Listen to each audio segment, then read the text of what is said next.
Good afternoon. Welcome to the Ford Ice Center in Bellevue, Tennessee for tonight's penultimate GNASH activity as we have the All-Star Game brought to you by Penalty Box Radio. I'm Brady Palmer alongside Derek Hawks providing color commentary, and our producer to my right, Justin Bradford. Glad to have you aboard. I am as excited can be to be a part of this program, Derek. Yep, it's excellent. Looking forward to it again after getting to witness the final games in both the Predators and Heinz Cup. We had some fine playoff hockey in the past few weeks. Bit of a delay for the snow, which has led to some other stories here, but it's excellent to be back and to see the very best of the best in GNASH hockey. Derek, I want to comment a little bit about the Preds Cup and the Heinz Cup game. You did an exceptional job calling those games. I listened to both of them, watched both of them, and they were both great jobs, and I'm glad to have you alongside me. I feel like maybe our seats should be reversed here, as you've got such a great voice and a great call, but glad to be a part of it and to be here tonight to give you a little bit of a rundown as to how things go here with the GNASH All-Star Game. Each coach gets to nominate 3 forwards, 2 defensemen, and a goalie from their team. They can nominate anybody they want to. Doesn't have to be an all-star or an upperclassman. And then the ballots go out to the coaches, and each coach votes for 9 forwards, 6 defensemen, and 3 goalies, ranking them, giving 9 points to the best forward, 8 and so on, 6 for the best defenseman, and 3 for the best goalie. They tally everything up. I should say they're not allowed to vote for their own players, which I think is an exceptional rule. But then they tally everything up, and the top vote getters are then put onto the teams. Each team does get at least 1 representative, and adjustments, of course, made by the commissioner, and he also gets his own choice. I didn't get a chance to talk to John Williams, but I'd be curious to know if he may exercise that right and made that choice. Now, the top 2 defenders, top 3 forwards, and the top goaltender to receive votes on each team are given the honorific of being a starter for tonight's game. And we will go over that here in just a little bit as we talk about the players and we do player introductions. But make no mistake about it, being named a starter is a huge honor in this, but just being a part of the program, part of the game is a huge honor. Absolutely, and there are a bunch of names on these rosters that really stand out and that had excellent performances in the playoffs at all different stages. You have quite a few who were here just last week for the championship game, which was an excellent match. Went to 2 games in the series, and it'll be fun to see what everybody pulls out of their bag of tricks for the All-Star endeavor. It'll be exciting, and good thing we're going to get to compete against the PA announcer here, which is exciting. So the All-Star Game format will be in 3 periods. Each one will be 17-minute run clock, so they'll just start the clock with 17 minutes, and off we go. There will be no penalties that will be assessed for where players will be put in the box. If a player commits a penalty, they will be has a penalty committed against them, they will be awarded a penalty shot. So that will help to keep things moving and make things exciting. And then at the end of the game, there will be an MVP for a goaltender, an MVP for the skater, and an exciting thing that we want to mention coming up with the MVP announcements. And we're getting our player introductions here. Derek, why don't you go ahead and give the introductions for the Flyers team? Yeah, so fresh off of last week's games, we have a couple players from Brentwood and NBA. Nathan Zodarich, who loves to get in close to the net. Really, really good job stretching the play forward from Brentwood. Cooper Green, a rather dynamic defenseman from Montgomery Bell Academy Big Red. From Franklin, you've got number 11, Jett Wilson, who is a points machine in the regular season, 29 points in 12 games. Also fresh from last week, Cal Essenmacher, standout forward and centerman for Brentwood. Braden McCandless, one of the more dynamic and bigger defensemen too, for Indy Spring Hill, playing the senior defenseman. And fresh off of the Heinz Cup games and the victory with co-MVP honors, Grant Williams for Indy Spring Hill. The Flyers will be coached by J.P. Dumont from Montgomery Bell Academy and Chris Oren from Brentwood, along with Matt Swinney of the Tennessee Outlaws. So those guys getting the nod to help coach these boys, and that's got to be a huge honor for those guys. Looking at the starters for tonight's game for the Knights, shouldn't mention too that I like the way that they choose the name for the teams, as it is a nice nod back to the history of hockey in Nashville with the old Dixie Flyers team that played back in the 60s, and then back in the 80s, actually I guess it was the 90s when the Nashville Knights played at Centennial. I remember as a college student going to watch several Knights games and being part of that. And it's funny, one of the kids that my son has played with, his dad played on that team for a little while. Yeah, the guy that came out of the big Russian machine out of Latvia.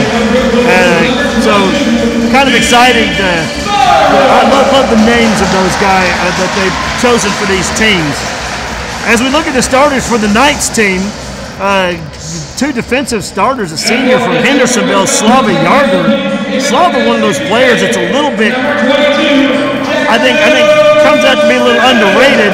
He's not flashy, but he's a great two-way player. He's quick, he's smart, and handles the puck well. He's on our Nashville Flyers team, and I've gotten to experience and get a whole new level of appreciation for Slava's play.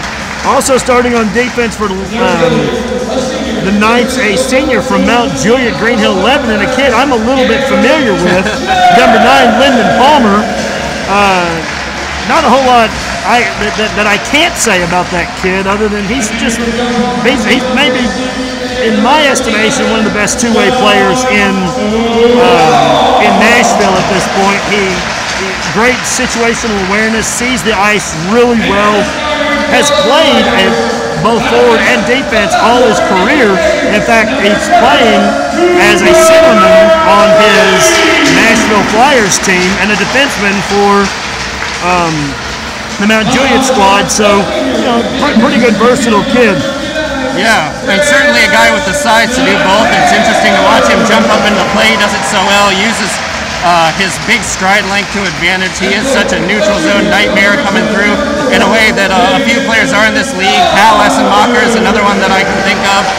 Stevie Lipa can move so quickly, but we do have some of these really dynamic two-way defensemen, and Lyndon's certainly one of them. Yeah, thank you. Looking at starters for the Knights on forward, from Nolensville, Edgeworth Lipscomb, the senior number 4, Ethan Dunn. Ethan, a really super fine kid, played with him for a couple of years, part of the National Junior Predators program, and just a dynamic kid, great stick handler, and glad to see him a part of it. Also number 8, Thomas Verbal.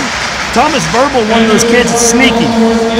He's not flashy, kind of like I was talking about Slava Yarger, but he's a great stick handler, got silky smooth hands. And certainly as a junior getting a starting nod, that's pretty impressive for me as far as I'm concerned. And also getting the starting nod but not able to play tonight is a senior from Centennial, Nathan Cyphers. Nathan quick, Nathan very physical, very good player. I don't know the story about why he's unable to be here tonight, but he was unable to attend. And so as a result, the next player down who gets that starting nod will be the junior from Hendersonville's Station Camp Beach, Brody Kovac. Brody, very small kid by hockey standards, plays very large. He's quick, he's sneaky, he's constantly everywhere on the ice, and I think two juniors getting starting nods here is a pretty impressive thing for this Knights team. Starting in goal, also a junior from Nolensville, Edgeworth Lipscomb, Anthony Alvarez. Anthony, great goaltender. He's been a part of the National Junior Preds program for a long time as well. And good kid, great goaltender. And I think it's going to be fun to see these top kids all spar right here at the very beginning. Yeah, absolutely. I think it's an interesting matchup for the starting goalies here too. Grant Williams and Anthony Alvarez, both goalies who stand out in terms of the fact that their teams seem to put them in the situation sometimes to take on a whole lot of shots, and they're guys who can face a lot of shots, keep their composure, keep moving it away. Good use of the pads on both of them. Good job keeping their team in it and keeping a nice dynamic of control over the game in front of them. So as the player introductions continue, one thing that I do want to bring up, it's something that if you came and are tuned in and expecting to see a hard-hitting, crunching hockey game, you're going to be disappointed. Yeah, I think the boys understand that there's, that this is all about fun. They're going to go out, they're going to show out, they're going to have a good time with the game. It's going to be exciting, but I would be surprised if you see any penalties called. If you do, it'll be entirely accidental. Last year, I think there was almost a gentleman's agreement that they did not check at all. Right. And I think that's the right thing. Some of these boys are still playing. Have some kids on some national-bound teams, provided that nationals actually do occur this year. There's some kids on some national-bound teams, and you don't want to see anybody getting hurt by any stretch. I also do want to mention that there were two boys that were also slated to be on the Knights team that for one reason or another were unable to participate. Liam Smith for Centennial, unable to be here. Number 22, Michael Settle from Mount Juliet, actually just got a introduction. He's actually able and was just cleared to skate today. He's not going to participate. They're going to hang out on the bench with him. Michael had a bad sledding accident and broke his collarbone in 2 places, and it's crazy to me that they put him back together a week ago and they cleared him to get out and skate today. Yeah, I mean, part of a champion to even be in a position to consider it with a plate in the collarbone that quickly, but got to commend where sports medicine has gone in the past however many years and be in the situation where you can shatter a collarbone and be on the ice potentially 7 days later. Yeah, exactly. And that also, I think, speaks to the competitiveness that you get with ice hockey, where you see, a basketball player that bends his pinky back and he's done for the game, and you've seen hockey players that have taken a skate to the face. They go to the locker room and get 25 stitches, put a cage on, and they're back out for the second period. Yeah, gotta hit the second. It's a shame too. Would love to see Michael Settle play. One of my favorite players to watch this season on that Mount Juliet Bears team. Just rocket skates on him. He can get accelerating so quickly, hit his top speed in just a few strides. It's awesome to see him rip through the middle of the ice. Another player that does that really well, introduced just a short while ago into the assistant captains for the Father Ryan Irish. Ryan Prim, also one of my favorite players to watch. Ben Byron in a pretty similar mold. Callis and Mocker, even though he's got a little more size. But you see some of these guys with the stick moves that they have and the subtle dekes that they have to try and get over the blue line and get an offensive chance going. They've got the speed to go along with it. Michael Settle from Mount Juliet, certainly one of those players that we certainly wish him all the best in his recovery. And nobody's going to go out there and attack the game any harder than Michael Settle does. So our player introductions underway are, I guess, completed. Well, now I think we're going to have our national anthem, so we will take a moment to honor our nation. We'll pause for the national anthem.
such a nice way to get the game started. Something that we don't get to do an awful lot is play the national anthem, so I'm glad that the authorities here at GNASH made that decision to make that a part of the program. Tonight, wearing the stripes for the game will be two familiar faces, people that anybody familiar with hockey in Nashville should recognize. Mike O'Neill, now skating over to the near side. Ethan Bureau still talking up whoever it is in the penalty box. Ethan, the penultimate schmoozer and social guy. I've had a couple of seasons that we've got to spend with him as a head coach of Lyndon's Flyers teams. And glad to see these two guys out there. They'll help to make it fun, and we'll keep it light and enjoyable for the kids. Something I did want to mention just before we get going is a big congratulations.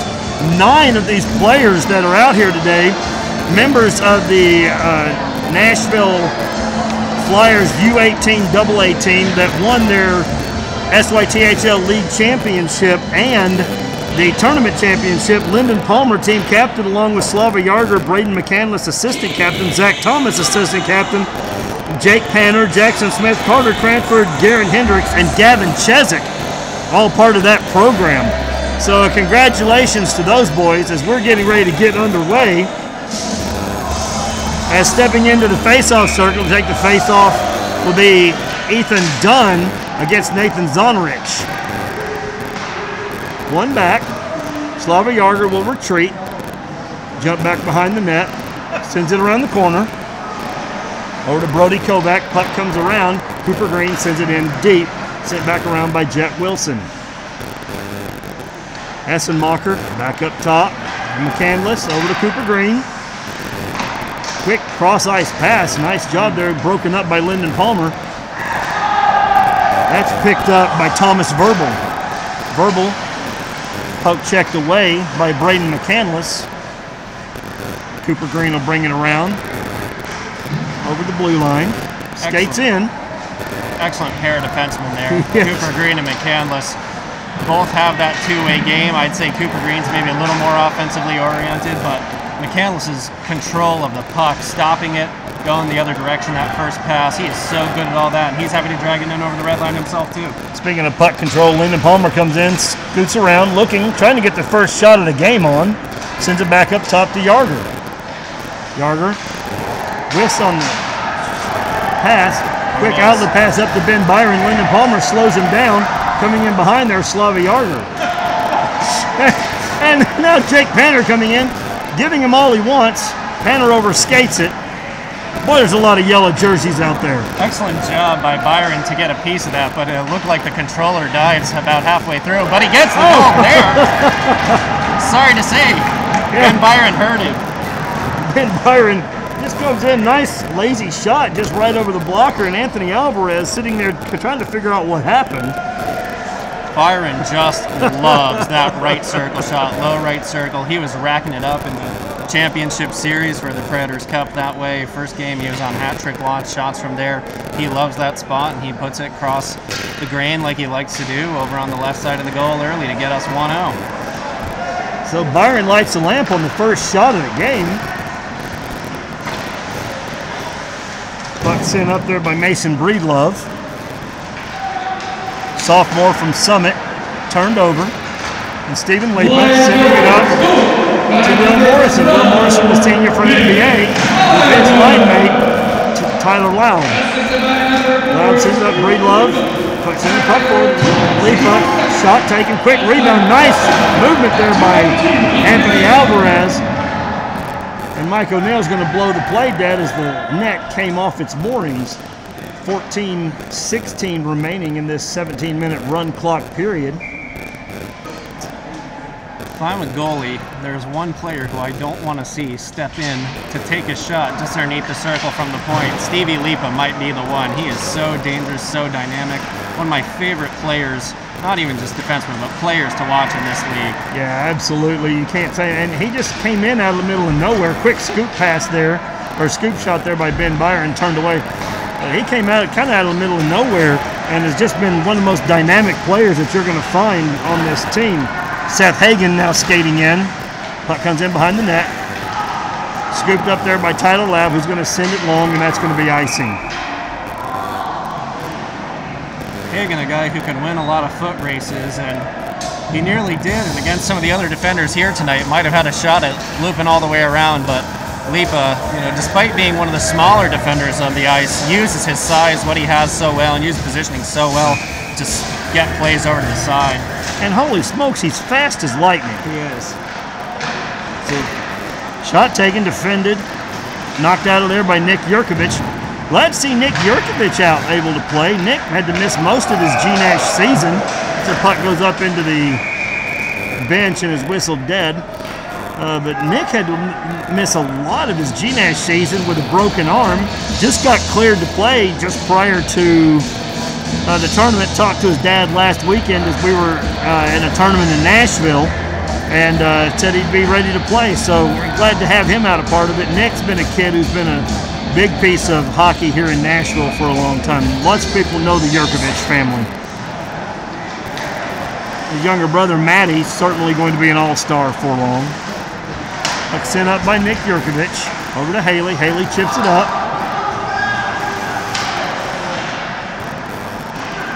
We're into the corner. Cranford giving chase. Looking for Jackson Crawford. Sent up. Now Peterson working on the boards against Camden Romo. Camden Romo with the game winner to give Indy Summit their Heinz Cup championship.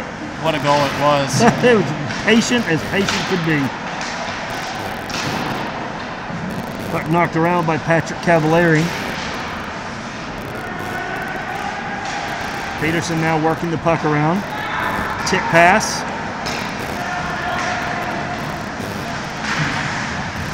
Shot taken by Jackson Crawford. Deflected wide.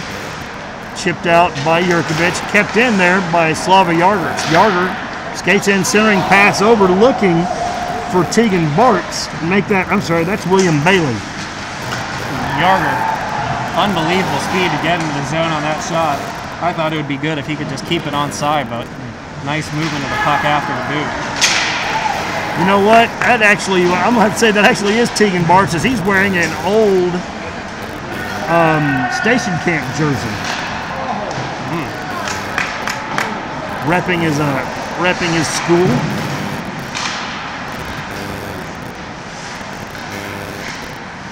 First time I've seen some of the Father Ryan contingent out now.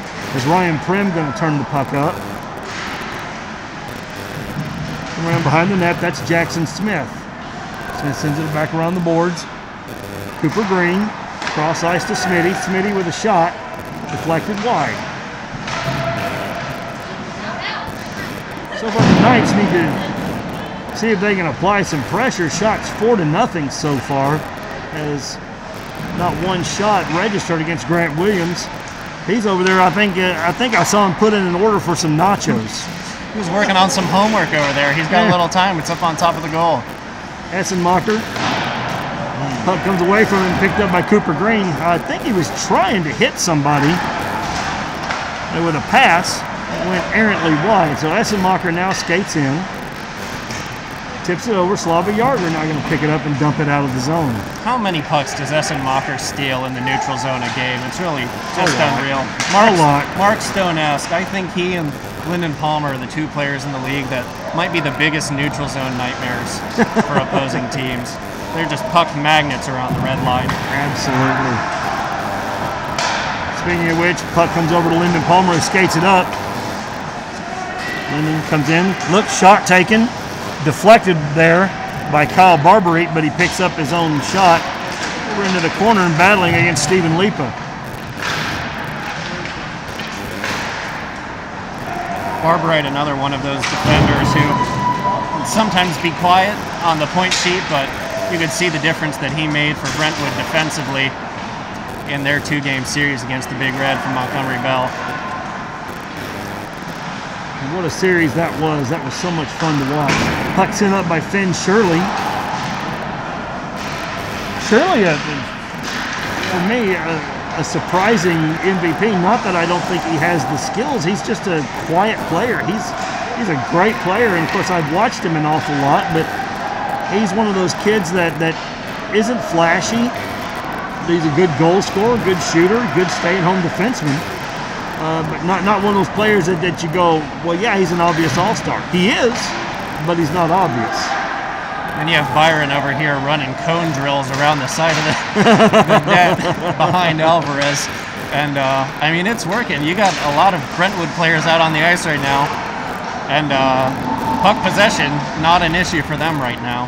Boy, and I tell you, I don't know that there's a team that's any better in the postseason than Brentwood is. They just know how to turn it on and get all cylinders firing when it comes to the postseason. We saw that with Mount Juliet as they eliminated the Mount Juliet team from Preds Cup competition, and then took down NBA in the first game, made the second game very, very competitive. Quick shot taken there by Will Morrison, and a great save by Anthony Alvarez. Looked like it got just the top of his bicep or part of his elbow and slid down toward the glove, able to stop that chance off of a very patient opportunity coming from Byron. One of the funny things that I talk about is goaltending is all about positioning, and I'll never forget one of the Twitter questions of the day as Jake Panner skates up. He's going to get that first shot on Grant Williams, and it goes in as Jake Panner lights the lamp for the first time for the Knights. But I'll never forget one of the Twitter questions of the day. They asked Chris Mason, the Twitter person asked, of all those goals that the shots that you saved, how many of them do you see? And he said about 2/3 of them. So if they stopped 30 shots, 10 of them they had no idea they were coming. It's all about positioning. And getting back to where I was going with that, Anthony Alvarez, that save was all positioning. They say faith is blind, and they say justice is blind. I think a lot of goalies would argue they don't get justice, but you got to have faith. Exactly. Nice job on that goal by Panther, just getting the defender just over to his hip, gave him just enough action despite being all but dragged down to maintain his composure, straighten out his stick for that shot. I think he could have gotten a little more on it, but didn't need it. He had defenders right on his heels, and you know that has to be on their mind. Icing waved off by Ethan Bureau as he tells Camden Romo, nope, you touched it. So Williams comes out to play the puck. They try to break it up, and Yurkovich sends it over to Tyler Lobb. Tyler Lobb, backhanded shot in and quickly covered up by Anthony Alvarez. Lobb and his line mate, Otis Diedenhofer, were two of the players that I had said before the second game in that Preds Cup series needed to get on the point sheet and start to convert some of the opportunities they looked hungry for, and were in the approximate position of in that first game against the Bruins, although that first game was really all their captain, Luke Haley. Yeah. Gets the puck out of his skates here. But they did, Lobb and Morrison as well, and those conversions were what put them ahead despite a late 60-second plus empty net flurry of offensive chances from the Bruins trying to tie it late last week in the championship game. And I think that's a team that you look at and obviously recognize the Bruins will be strong again in a year. Absolutely. A lot of talent. You talked about Luke Haley. I have to give him a lot of credit. Luke Haley put up a hat trick in each game against us. And he's one of those kids that comes on strong when he needs to. No wonder he wears the C. He reminds me a bit of my captain, Jamie Benn. He's not the fastest guy, but he uses his size so well. He knows where to get to where he needs to skate. He runs a give and go well, and he can really make a goaltender's life difficult down low. He just has a snappy release. Slava Yarger coming in the second shot, taking good save there by Grant Williams as he had to slide from his right to left. Extend that pad out. Braden McCandless now circling around behind the net. Back over to Cooper Green. Again, that strong defensive pairing there between McCandless and Green. Slava Yarger comes up, gets his pocket picked by Cal Essenmacher, sends it in. Oh, and a nice, easy pass over to Jett Wilson. You talked about Jett Wilson a little bit in the introduction. I tell you, that line with Jett Wilson, Carter Cranford, and Matt Yurkovich on that Franklin team was just absolutely, I think, one of the top lines in GNASH. So Jett Wilson picking up the second goal for the Flyers. Yeah, he's so 2-1 and so comfortable, pardon me, so comfortable with his hands around the net. Just a deft little tip there, and nice job getting the defender and the captain of Father Ryan Grayson's Schenkel dragged all the way over to open up that last-minute pass lane. And yeah, Wilson didn't have to do too much there to put it past Alvarez, who had gotten dragged over as well.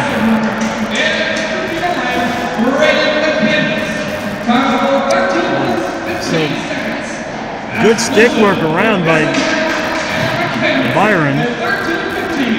Working the puck around. Finally, Schenkel able to come up with the puck tapped away by Stephen Lipa. Schenkel battling down there with Lipa. Comes around to Thomas Verbal. Lipa sends it back behind the net to Byron. Byron's shot deflected up off of the stick of Ryan Prim into the net. You know, this is one of those things that when I looked at the way they divided the teams, they just took the number 1 team, put them on Flyers, number 2 on Knights. And I think this was how they ended the regular GNASH season. And then 3 on Flyers, 4 on Knights, so on and so forth. But when I looked at the numbers, I thought, boy, this is liable to be a little bit lopsided. And so far it's looking to be that way, but we thought that might be the way in last year's All-Star game. And actually the team that we thought might have been the weaker of the two came away with a win. So we'll see how things play. See if these other players will step up here. Ryan Prim tries to skate it through, gets his pocket picked by Barber Eaton, but the puck goes over in the corner, and Thomas Verbal comes up. I have to ask if I can get some answers, but I'm curious because I'm seeing a little pattern over with some of the players on the Knights team with the way that their sticks are taped. I'm looking at Thomas Verbal with pink tape kind of around the blade, and I saw that on Lyndon Palmer's stick as well.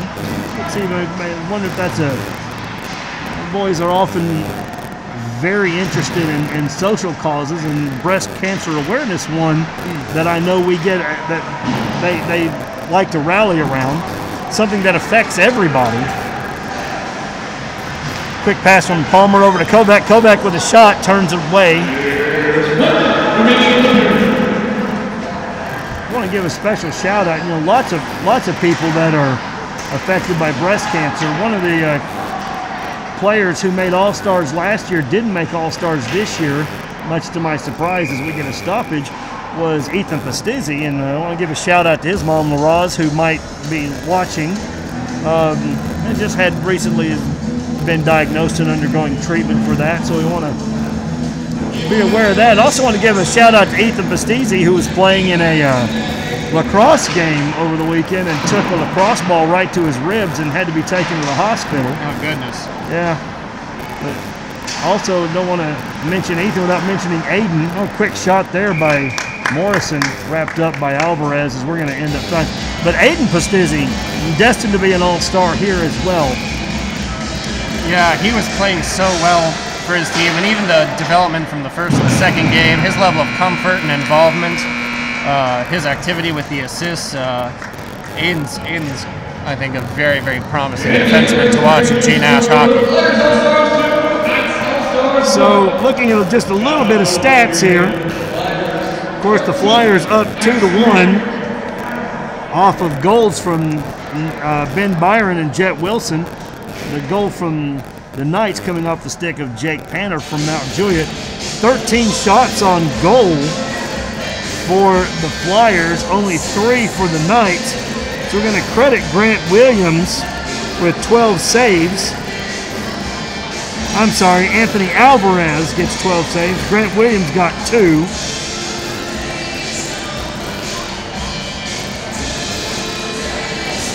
And we're going to get some goaltender changes here after the short intermission here, as we're going to see I don't know who's coming out next.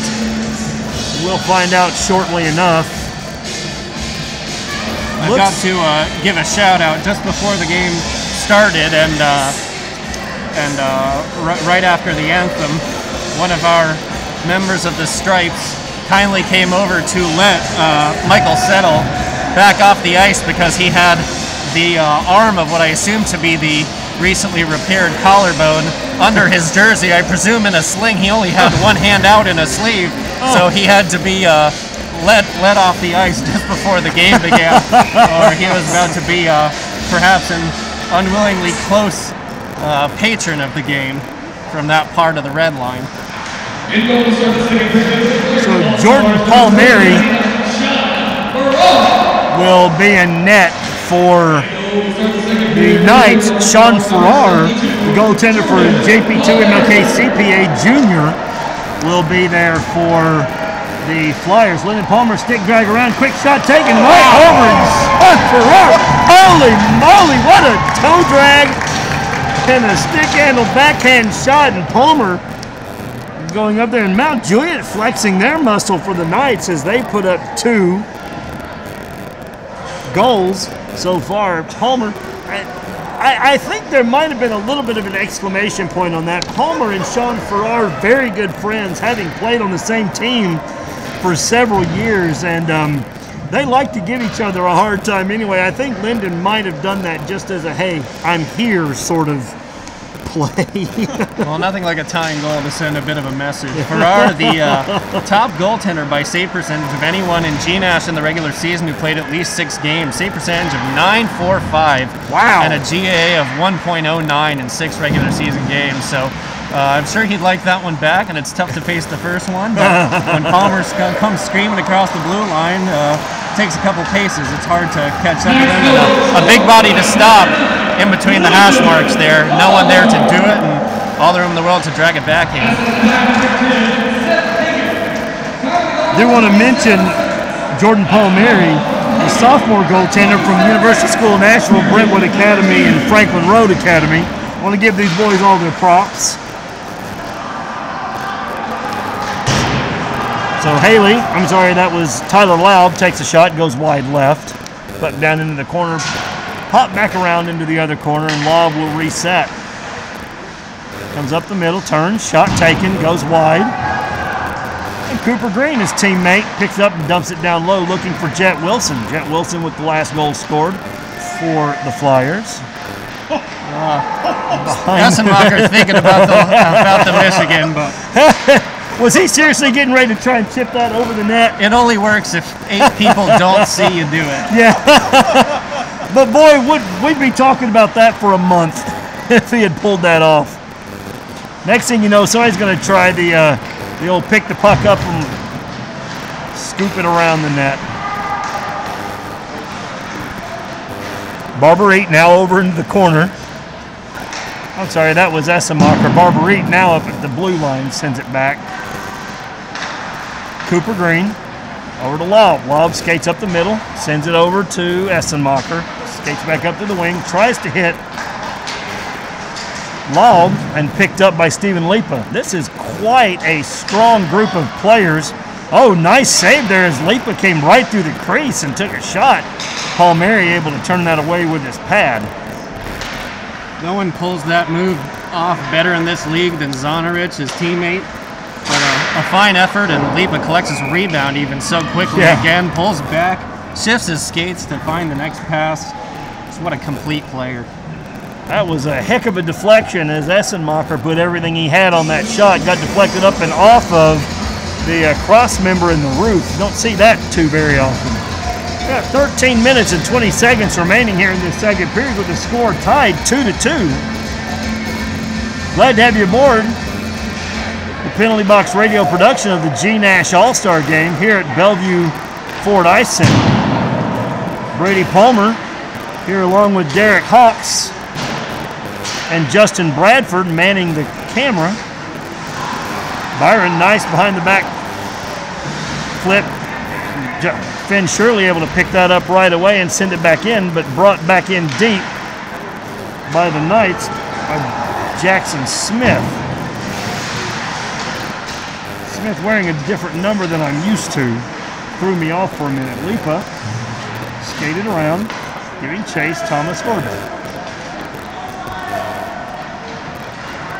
Clean entry in there by, I think that's Barberite. No, that was Essenmacher. Nope, that was Barbary. Essenmacher's got the there's way too many ones and twos. Yellow helmet to give it away. That's right. He's got. I won't call it. Give the pejorative term for the yellow helmets that the Predators and the junior Predators wear, but yeah. Lipa and Essenmacher with the bright buckets out there. Yeah. Those are a definite sign that those young men are playing Tier 1 hockey on the AAA programs. Kind of fun to have those kids playing in GNASH, and it certainly gives a shot in the arm to those teams that have those players that are part of Tier 1 programs. A lot of Tier 1 programs or coaches don't want those boys playing. So glad to see that Lipa and Essenmacher are able to be a part of it. Oh! Big hit right up in the middle as Lipa puts a big shoulder right into Sven Olhaven. Not a guy you see go down much. He's a big kid. He's big bone. He really is a stocky skater, and he can put really nice hits on himself. You especially don't expect Lipa to put him down, but there you are. Oh, shot taken by Ben Byron from over in the circle, turned away by Palmieri. Yurkovich sends it across. Got Zonarich, who whiffs on the shot. Good look. Puck comes up. Quick turnaround shot there by Jackson Smith. Now Nick Yurkovich tries to take a shot deflected by Brody Kovac. Another shot taken by Ben Byron, and flashing the leathers, Jordan Palmieri, who has remained perfect so far here in this second period. Nice save. Very, very dangerous shot from Byron, who can really wire it from inside of the circle there. I think you get over the dot, and the speed that he can put on it, fine save to be able to catch up to that.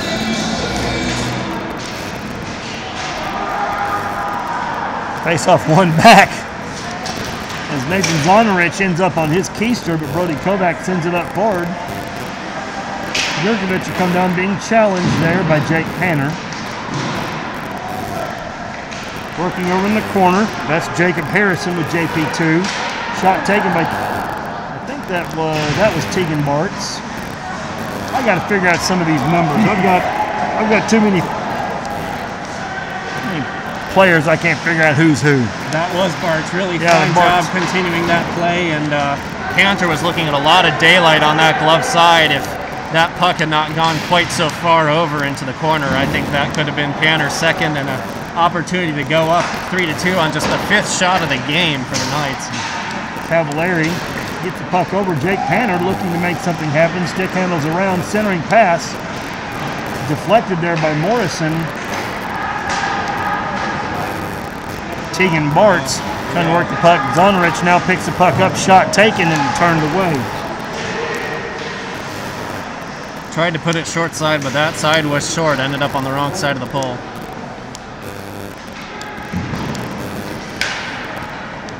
Come back out into the neutral zone. Brody Kovac coming back to work against Yurkovich. Yurkovich sends it up to Zani. Zani will pull it back. Drop it over for Jacob Harrison. Jacob Harrison, the senior from JP2 and LK CPA. Harrison trying to be fancy there as he's tapping that puck around and taps it right into the Flyers bench. Had to make sure Grant Williams was still awake in case he needs to go back in. Went just up and over his shoulder, and Williams, who's supposed to be off duty, had to go off the bench to collect that one. Judging from the way I've seen Grant Williams play this season, I don't know that he's ever off duty. No, and that's why you keep your lid on the bench. Now Palmer working the puck around the boards, chips it around, takes a ride on the rail, and Grayson Schenkel tries to chip it up, looking for Ethan Dunn. That comes out Palmer, over to Yarger. Yarger now skates it forward with Candle, giving chase. I've got Dunny coming up on the other side of the slot. Dunny goes around behind the net, over to Candle. Candle now battling with Slava Yarger. Yarger now centering pass. Oh, quick shot there. Nice work there. But I think that was Seth Hagan. Seth Hagan, yes. Excellent tip. Placed really well, too. Goalie made a fine save. And another one there off a second chance on the other side. Hagan getting the shot total up. Sean Farrar, an excellent play. And boy, what a nice play there as Braden McCandless comes forward and just tries to chip the puck with like a pitching wedge or something right over to Lyndon Palmer and Slava Yarger. Can't quite pull it off, but that was a pretty fun-looking play there. Excellent job getting back by Tyler Lobb to prevent that from being a very dangerous look for Hagan. Want to give a big shout-out to Sean Farrar, too. Sean Farrar, quality kid, but just absolutely... Oh, and another shot there. Another Jett Wilson picks up his second goal of the game. He's able to get Jordan Palmieri to start moving to his left and just feeds it right in between the shoulder and the pipe. So the Flyers will pick up their third goal and take a 3-2 lead with 6 minutes and 20 seconds left to play. Sean Farrar, a kid who absolutely has shot up, and along with his size, so has his movement and his ability to cover the goal. So he's having a great season so far on that 16U AA Nashville Flyers program, as well as right here with the JP2 squad. And a great shot and a great save there by Jordan Palmieri. Yeah, Lipa found a whole bunch of Essenmacher's stick. Really nice looking tip, but good job adjustment by the goalie. Essenmacher shot deflected up over the net by Finn Shirley. Shirley with an excellent job defensively on the shift. Stopped Luke Haley development behind the net. Not a lot of people, especially smaller than Luke Haley, can get him off the puck. So some fine defensive work by Shirley this time around. Shot taken there by Ben Byron. Knocked down and then covered up by Palmieri. So Palmieri's still working hard over there, as so far Flyers have taken 8 shots on goal. And Luke Haley tries a little between the legs stick action. Essenmacher being allowed just to kind of stick handle right through the slot. Shot taken and deflected by William Bailey of University School of Nashville. Luke Haley being a senior, you gotta take advantage of the opportunity to pull a move like that in your last All-Star game, right? Oh, absolutely. Lipa, shot taken, and excellent deflection. I think that was Mason Breedlove. Mason Breedlove.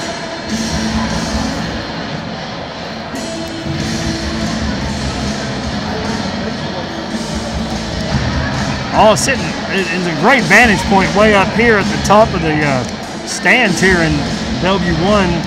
Give credit to the Predators and the Ford organization for building such a great facility out here. But you sit up this high, sometimes it's hard to see a number. Which always impresses me how the television and radio crew for the Nashville Predators can do it sitting all the way up at the top of the 300s. Yurkovich sends it down into the corner.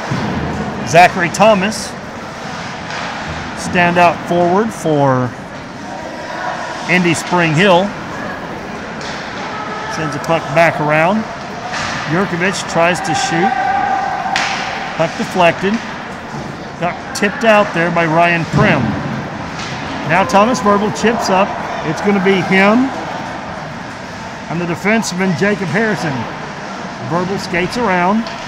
Centering pass. Oh, quick shot there by Sven Olhaven, and then quickly knocked down by Sean Farrar. Turnaround shot there by Zach Thomas. Goes wide, but Prim right there to pick it up in the corner. Olhaven kept batting at that puck when it was down low, looking for some 5-hole room. Would not let the play die. He saw a little bit of rubber and just kept going and steals it again. One-on-one action there as Zachary Thomas battles with Will Morrison. Thomas gets a stick on it, deflects it wide. Another shot taken. Good sliding save there by Palmieri. Palmieri standing strong here in this game. Turn there, Byron. Toe drag attempt. Unable to get it away from there. Puck sent down the ice by Cavallari to Brody Kovac. Kovac got Verbal. Can't quite handle it, but sliding over, probably had it covered, was Sean Farrar. Verbal, backhand over to Kovac. I don't think Brody was ready for that. Beautiful moves with the wrist to ride through the hashes there. Unbelievable, getting from circle to circle, mostly on the backhand. Nice work by Verbal even after that puck was put just a pace ahead. Tegan Bartz with the feed over to Kovac. It's still just a little bit behind him, unable to handle it, but man, lots of good puck movement there. They're going to wave off the icing, and quick shot off by Tyler Laub off the feed from Nathan Zonarich, and man, what an amazing save by Palmieri. Yeah, unbelievable. 2-on-0, totally unassisted. I don't know which one of those two young men wearing number 9 was more in disbelief. Zonarich put it exactly where he wanted, but Laub wondering how that shot got swallowed up as well. Well, you know, Palmieri's numbers add up to 9, and he may be just as surprised as well. Puck deflected on goal, but tipped around. Candle now chipping it down, looking for Wilson. Wilson picks it up behind the net, circles it around, but knocked away by Jake Panner. Back over the corner by Zonarich. Cross ice pass intended for Laub. Comes loose, and Slava Yarger will now come down. There's Laub. Shot. Goes high over the net. Down into the corner. Jett Wilson coming away with it. Jett's dangerous. Up top to Coop. Down to Wilson. Cooper Green now steps up. Slava Yarger comes in. Cooper Green throws the puck forward. That should have been a hand pass, but I'm sure the official's just trying to keep it light. Oh, and the Flyers team over here just... Oh my goodness, what a flop by Cooper Green with his teammate Brody Kovac as they get tied up and they kind of mess around a little bit, and Cooper Green takes the biggest flop. I mean, he looked like LeBron James out there with that flop. Holy moly. He's rattling the gloves, heading over to the Knights bench afterwards, giving a little taste of what his mood is, but so no takers at the All-Star game, believe it or not. So 11 shots on goal for the Flyers. One of them finds its way in, so you give Palmieri 10 saves. 4 shots on goal. 3 of them were saved there by Farrar. So by default, we're going to see Gavin Chesak from the Outlaws program. Boy, and if you want to see somebody that can flop around in a goal, Gavin Chesak is as dynamic and moves as much as anybody I've ever seen. Looks like we'll also be getting Riggs Finch from Centennial, who will be standing between the pipes for the Nashville Knights. Here in just a second, we're going to have a moment. We're going to get to talk with GNASH President John Williams, who's going to join us up here once action gets started.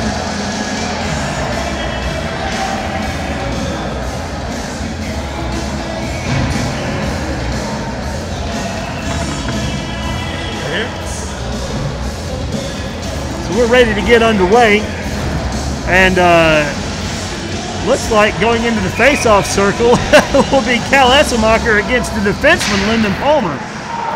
You never know what you'll see in the All-Star game, but we do have an opportunity, and I wanted to take a moment to have John Williams, president of GNASH Hockey, to come up and have a little visit with us. I had a few questions, and I want to talk to him about the program and things. John, first thing I want to talk to you about is the big elephant in the room and all the challenges that you guys had to navigate with the coronavirus thing. Talk a little bit about your team and the organization and the way that they were able to make some adjustments to get this season to occur this year. Yeah, that's a great question and a loaded question. That's why I asked you. Yeah, right. And you said team. That's a great word. We have a team of people. Of 8 of us on what we call the executive board, and more importantly, we have a board of every single team has a representative that is on our call or it's been Zoom calls. I keep calling them calls on our meetings every month that we're voting and making big decisions. There's a goal. Yeah, goal by Stevie Lippa as he came in and just undressed Briggs Finch there. So Lippa now adding to the goal count for the Flyers. Great little goal. Yeah, back to your question. I think one of the things that we looked at early on was what's going on around the country, and with this virus being so unknown back in the spring when I was tricked into becoming president of GNASH, we just didn't know a whole lot. So the first thing that we did as a group was tried to put together folks that know a whole heck of a lot more than we do. So we did create a medical advisory committee headed up by Dr. James Loesch, and we let them put their heads together and look at what USA Hockey's doing, what are other leagues doing, what are other sports doing, what's TSSAA doing, and do the best that we can to follow all the CDC guidelines in order to, at the time, to potentially have a season, because we were still a little concerned. But once we got things rolling and had a process in place in terms of what happens if a player tests positive, what happens if a team gets a quarantine, that sort of thing. And I can't say enough good things about Maggie Raines, our GNASH scheduler on our executive board. Just a phenomenal scheduler. I think she's got a whiteboard. She's a teacher at MBA. I think she's got a whiteboard in her room that no one understands what's on it, but she knows. It probably looks like something from a movie. Looks like a giant math problem, but she figured it out. At one point, Brady, we had rescheduled 35 games. I know her job was, she was constantly busy, as I got to spend a lot of time with our team president, John Drissettle, and just talk. We got to talk a little bit about that, and I don't think you could have done it without her. No, we couldn't have. I would have folded. Yeah, but it's been phenomenal. I mean, a lot of extra work that people put in, whether it was the medical advisory committee. Oh, nice save. What an amazing save. Look at Gavin Chesak giving it to his teammate, Lyndon Palmer. I love it. I love it. Good job. Always like a good goalie save. Oh, that was beautiful. Of course you do. Phenomenal. Yeah. Oh, my goodness. But I'm very proud of the work that this team put in this year, and the teams and the coaches and the fans, and you all were very patient with us and with the rinks, because it was a moving target all season long. But to have this night here, if you'd have told me in August that we would have this evening, I would have told you were crazy. So much thanks goes to the GNASH organization for giving these boys another season. Even though it might have been a little abbreviated, it still was a great season, and something I don't think anybody really anticipated was going to be you're going to see. Talk a little bit about the future, what you see coming down the road for GNASH. Yeah, we're excited to have now an extra, I think we're up to 6 Scholastic teams, and for those that may not understand our lingo, Scholastic team is just your school. That's it. So we have, Centennial and Summit were now added to having their own school have a team, which that's optimal, right? If we wanted to be anything like what the TSSAA does, that's optimal. But we also have cooperative teams, and we're thankful for those. My son plays on a cooperative team, and we're thankful to have those young men and young women on these teams. But to continue to grow high school hockey, and with the help of our JV program, the JV program in town run by the Predators, and Gavin's going to come out and try to play this thing. He's dangerous that way. Good job. Yeah, so the future, we want to. He's going to actually maybe go try to score.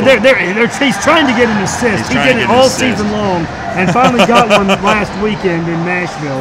I love it. And Tyler Love throws it right into the gut of Briggs Finch and ruins his chance. Goalies need points too. Yeah, if we can continue to try to grow high school hockey and get more folks involved, whether it's bringing them up through the JV ranks or having opportunities this summer to give some young men and young women some confidence on the ice, so they can come out and compete and understand and learn how to check if they haven't done it, and to see what this game is all about, because it's a fantastic game.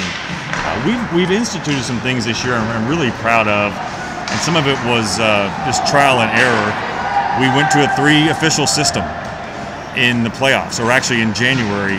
Wasn't supposed to be the initial playoffs, but that's what ended up happening. And ultimately to a 4 official system once we got to the championship rounds. I would love to continue that. I think it makes it safer for everybody, whether it's a 3 official system or a 4 official system, and makes it more fun, because we want this to be safe, and we want it to be fun, and we want hockey to grow. And just to see something like this tonight, and to see these kids having fun, is phenomenal. And I think we want to continue to do that and continue to grow others who are involved, whether it's a committee relative to, how do we keep people safe on and off the ice? How can we get schools involved? I'd love to get more schools involved, because as you know, this is a club sport. And if we could have more schools really identify hockey and have it in their yearbooks, which most do. Oh, nice goal. Nice tic-tac-toe play as Tyler Loud gets on the board, but gets a feed from Jett Wilson and Nathan Zonarich as well. These poor goalies, it is light up the goalie night for these guys. It really is, and I'm sure you're a little sensitive to that as well. But talk just a little bit about what it's meant, and this is maybe a little self-aggrandizing, but talk a little bit about what it's meant to have Penalty Box Radio on board this season. They saved us. I think when you have a role like this, or any type of role, you start falling off of people's Christmas card lists. You have people that couldn't come to games, right? Grandma and Grandpa can't come to the game because it's limited. And I totally get it. Nice glove save. But to have Penalty Box Radio step in and video stream almost every game that we've had, particularly when, as you remember, with Centennial Sportsplex, one of our rink partners, when they couldn't have very many guests or any guests at all, to have Penalty Box Radio step in and say, we will do every game in that facility, was just phenomenal. Because everybody understands in a pandemic, it's a lot of things are out of our control. But to have Justin and this group and you and everyone else step in, and even for our radio guys with Michael Hackney and MTSN. Absolutely. It's just been great. We don't want to downplay MTSN as well. No, and everybody's just been so phenomenal. And it was almost, Brady, it's really great to hear and get a text message or an email, what can we do to help? Yes. And I think that's what everybody did this year, and Penalty Box Radio is right there at the top. And we do want to take a moment also to thank the sponsors, as Justin Bradford went out and put a call out, and I think maybe the same day had all of the sponsor opportunities taken care of. Shot there by, is that Jett Wilson again? For the Hattie. So Jett Wilson gets him a Hattie. Ships and Trips Travel and the Neutral West and Seventh Element and all the bunch that stepped up and made it a possibility, because I actually looked a little bit into some of the scoreboard software for when I'm doing my son's NYHL game. It's not cheap. No, I bet it's not. It's not cheap at all, and so for them to be able to step up and do that was excellent. One last question I have for you, and something that hits my heart as well, as a parent of a senior, and looking at your son's last high school game, how do you internalize that? How are you doing with that? Yeah, don't make the allergies kick in, Brady. They don't do well. The allergies tend to kick in at times like this. No, it's been great. I mean, we've had, when you have moments where, as a dad, have your son come in your bedroom and go, hey. Lyndon Palmer with the goal, finally gets it by his you know that kid. Teammate. I do know that kid. He's not bad. Well, Chezik will have some nice text messages for him later on tonight. I'm sure. He will. He'll. I'm sure. And he'll probably make him pay for it in practice on Tuesday night. Yeah, that'd be great. But yeah, I mean, to have your son come in and say, "Hey, some of my teammates are saying we're not going to have hockey, or what do you think? Are we going to do this?" And and I joked and said, "I will wear a hazmat suit with a mask." Whatever I need to do to be able to watch my son play hockey, I'll watch it on my iPhone if I have to. So I wanted, more than anything, for him and his teammates and all these seniors to have a season after understanding and talking to parents and other student athletes that play spring sports, they didn't get a season last year. Yeah. They didn't get baseball. They didn't get soccer. They didn't get track and field and tennis and those sorts of things. That's been the biggest thing, is that my son and your son have had senior years that they could play. Yes, a little bit of an abbreviated season, but here we are March 1st and we got it in. Is just phenomenal. And credit to all the parents and the coaches and the kids that have been patient and have understood point blank that sacrifices had to be made. And I think everybody is thankful to be able to make those sacrifices. And I mean, we lost 7 games in the process. Nobody's upset about that because we got 14 in the regular season plus playoffs. John, we really appreciate everything that you and your team have done for these boys.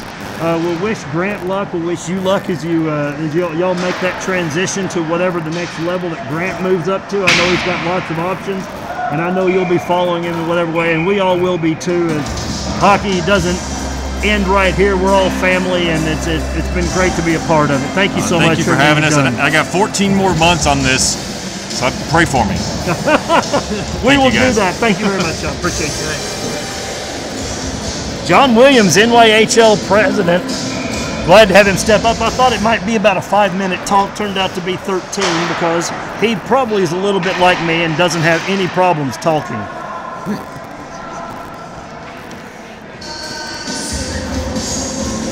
So we can't underplay what he did for this program. And like I said, just thankful to have this opportunity for these boys to come out and have fun with each other. And when it all comes down to it, they're all family. They battle, they fight, they push, they slash, they do everything. And when it's all over at the final buzzer, they hug each other and they talk about where they're going to go eat dinner afterwards. Shot taken goes back behind the net. We'll get back to a little play-by-play here as Tyler Laub will try and kick it up, looking for a stretch pass there with Luke Haley. Carter Cranford doing what he can to try and contribute to the play. Puck comes back. Gavin Chesak again looking for an opportunity to make something happen. Nobody will set it up, and he's completely put out. Jackson Crawford now coming up behind the net. Gavin Chesak, just a very dynamic kid. He's so much fun. And what I can't figure out, shot taken, good save there by Chesak. He may have the best hockey flow out here, the best hair on the ice. And he will get done with a game, and it doesn't look like he's even put a helmet on. It's not sweaty. It's perfect. I just don't get it. Shot taken there by Lobb, turned away by Riggs Finch. All right, I've got a question for you. Yes. If your son completes the Hattie tonight in the next 3 minutes, where are you going for takeout for dinner? It would not surprise me if we don't end up over at Bar Louie. Oh, nice. Gotcha. Bar Louie is kind of our hangout after games here. People there are good food. I'll have to admit they're not sponsors. If they want to help sponsor the thing, then they can come do that. I don't think that Justin Bradford would turn that away. Oh, nice behind the back shot taken there. Wow, or behind the back pass goes over to Tyler Laub, I think, who scores that goal. But that got to give the assist on that one to Carter Cranford, as he just blindly passed it between his leg and behind him to pick up the shot for Tyler Laub, who now has his second.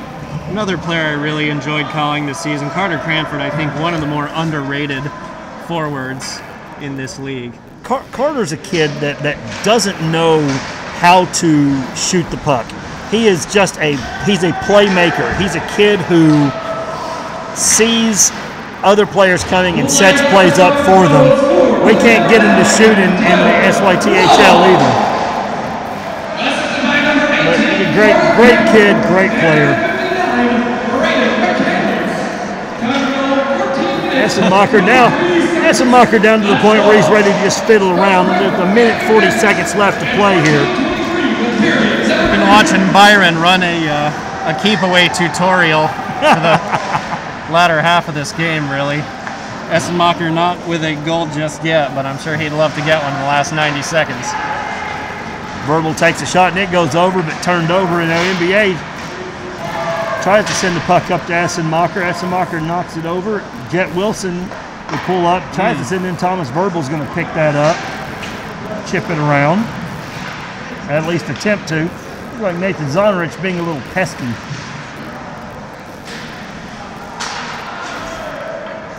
Over to Sebastian Cigaran. Sebastian Cigaran with takes a shot, comes around, another shot taken there by Jett Wilson. Sebastian Cigaran, should mention, the grandson of Pred's, president of the Pred's owner group, Tom Cigaran. And absolutely just a Class A kid, Class A guy, Class A family. Well, Cal Essenmacher now going to get that opportunity as he comes in, and a stick shot taken. Oh no! And Cal Essenmacher puts it in with an exclamation point as he comes in behind the back, between the legs, backhand shot. And I think Justin Bradford's going to hurt himself over here with that one. Oh no! And Gavin Chezik comes out to play, goofing around, and Brody Kovac able to put the final goal in for the Knights. And we're going to end the game with an 8-3 score as the Flyers put up a 5 spot on the Knights here in this third period. So 13 shots on goal. So you're going to have to give Riggs Finch. That's going to be 8 saves. And then 17. Boy, Nashville turned it on. The Knights turned it on there with 10 shots on there in that third period. So Chezik going to have 9 saves. 8 saves. As it was 8-4. So we're going to have a presentation here. As we're going to have a goalie award, as well as an MVP award that's going to be given out. We'll announce those here in just a second. But all the teams, all the coaches, all the players, all the officials, all the scorers. The announcements coming from It's been a very challenging season. GNASH representative down on the red line. We got to have a senior game. We got to have a regular season. Talking a lot of things about what we talked with John Williams about the fact that everything happened, and we're excited to be they were excited to be able to do that. And then after we give out the awards, we'll let everybody take pictures and photographs and things like that if they want to. So they're going to give out those awards in a moment, then have a big group picture, which is always an exciting part of this. It's such a fun group of kids to be together. And here comes our GNASH commissioner, Mr. Dan McDonald. So Dan McDonald, GNASH commissioner, going to come out on the ice to present the goalie award. See who that's going to go to. I'm going to jump out just on a guess and say it's probably, oh gosh, I don't know. I almost kind of think Alvarez maybe with 11 saves. I don't know. Grant Williams looked good, but he only got 3 shots on him the entire time, so hard to say. Quite a first period. Yeah.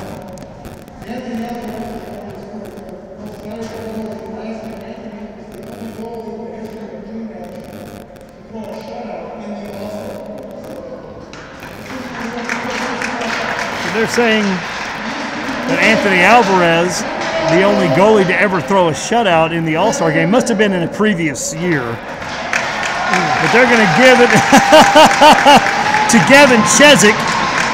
Gavin, absolutely one of the most dynamic kids you're ever going to see out there. And that kid, I think he certainly deserves it. Had a good time. And there it is. There's that flow. Absolutely perfect. The flow's amazing. The cabbage spilleth from the bucket. So congratulations to Gavin Chezik being awarded the Anthony Alvarez goalie award. All right. And a special thing that they're going to do this year that we're excited about, the Most Valuable Player Award. It's being given as an honorific this year. And they're making... That's the right call. No question. Jett Wilson with 3 goals going to get the MVP award. Can't argue that one bit. That's the right call, and Jett's a great kid. But one thing that they're doing this year, and this is exciting, because there's a player or there's a person that's important to this league and has been a part of things for a long time and is a referee that we see an awful lot out there tonight, Mike O'Neill, one of the greatest referees because he's got such a heart of a fighter. Many of y'all may not know, but Mike O'Neill was, over the summer, was diagnosed with cancer and fought valiantly. Came back and was one of the officials in our senior game to kick the season off. And it's the first game back on the ice for him. Mike had lost a lot of weight, didn't look real healthy, but he was out there because he loves the game, and he stuck with it, and he's worked his way back up. It's amazing. They just mentioned all the things that he's overcome, but the MVP award for the GNASH season is going to be awarded in honor of Mike O'Neill from this point going forward, and I cannot think of another person that is more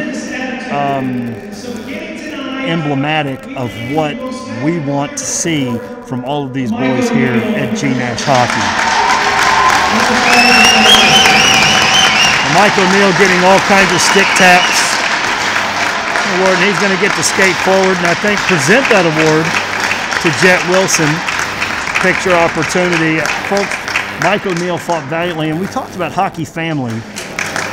One thing I want to mention about Hockey Family, when Mike was diagnosed, there was a GoFundMe that was started for Mike, and within about 5 or 6 hours, that goal of $15,000 was quickly bumped up till they finally raised a sum total of about $37,000 just from the Nashville community to help support him and his medical bills and his time off work and such. And Mike O'Neill, a guy that everybody loves. Seen him put my kid in the box many times. Seen him give my kid a 10 and 2. Which my kid deserved, but you hold absolutely no grudges whatsoever to him for that, because he just does it with such exceptional integrity, and he's just such an amazing representative of the sport here in Nashville. So that's going to basically put a wrap on the GNASH season this year, a season that has seen a lot of challenges. Seen a lot of parents that have had to make adjustments, a lot of schedules that have been changed, a lot of teams that have had to have games canceled and rescheduled because of COVID, but a lot of resiliency between all of these players and the coaches and the parents and the organization. And a big shout out again to Penalty Box Radio, to Justin Bradford and to Derek Hawks. And the rest of Abigail Martin and the rest of that crew who was out here religiously bringing these games to you. I'm glad I got to be a part of it, and that Justin trusted me to be a part of that as well. And I can't begin to tell you just how much I have enjoyed being a part of that, Derek. It's been special, and my involvement with the organization really came over the last year, and it was such a pleasure and a wonderful opportunity to get to watch these games and call these games. It's been really special to observe the future of hockey in Middle Tennessee, such that we see it here. Some really, really talented young men and women playing in this league. It's a special thing going on, and it's excellent that this partnership between Penalty Box Radio being able to bring you GNASH hockey games that exists, and that people throughout the world now are able to experience GNASH hockey in a way that maybe they hadn't thought of before and haven't gotten to experience before. So it's special to get that kind of involvement. I agree 100%. And I want to give a big shout out to Justin Bradford and his vision for making this happen. And in having some discussions with Justin, the plans are already on the board for next season.